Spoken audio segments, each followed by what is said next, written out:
এবার কি ব্রিটেনের ঘরে ঘরে পৌঁছে গেল ইরান যুদ্ধের প্রভাব?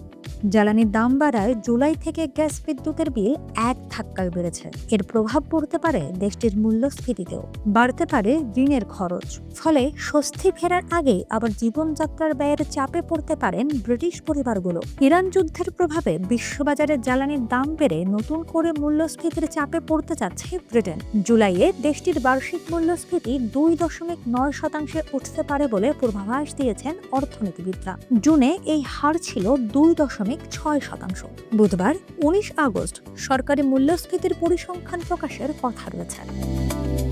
নতুন চাপের অন্যতম কারণ গৃহস্থালির জ্বালানি বিল। ব্রিটেনের জ্বালানি নিয়ন্ত্রক সংস্থা অকসেম জুলাই থেকে সেপ্টেম্বরের জন্য মূল্যসীমা 13% বাড়িয়েছে। ফলে সরকারি ব্যাংক হিসাব থেকে বিল দেওয়া একটি সাধারণ পরিবারের বার্ষিক গ্যাস ও বিদ্যুৎ ব্যয়ের নির্দেশক মূল্যসীমা 1,641 পাউন্ড থেকে বেড়ে 1,862 পাউন্ড হয়েছে, অর্থাৎ বছরে প্রায় 221 পাউন্ড বেশি।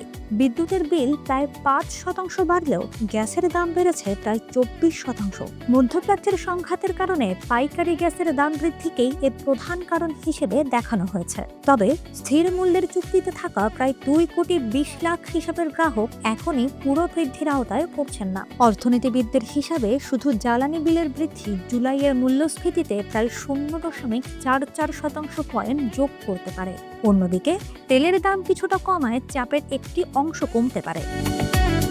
ব্যাংক অব ইংল্যান্ডের আশঙ্কা, বছরের শেষ দিকে মূল্যস্ফীতি 3.2% উঠতে পারে। সংঘাত আরো ছড়িয়ে পড়লে 2027 সালের মাঝামাঝি তা 4.5% পর্যন্ত পৌঁছানোর ঝুঁকিও রয়েছে।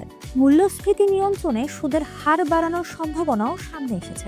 এতে মূল্যস্ফীতি কমানোর সুযোগ থাকলেও বাড়ি, ব্যবসা ও অন্যান্য ঋণের খরচ বাড়বে। সরকার বিদ্যুতের কর কমানো ও পরিবহন খরচ সীমিত রাখার মতো পদক্ষেপ নিয়েছে। তবে নিম্ন আয়ের পরিবারগুলোর জন্য আরও সহায়তার দাবি উঠেছে।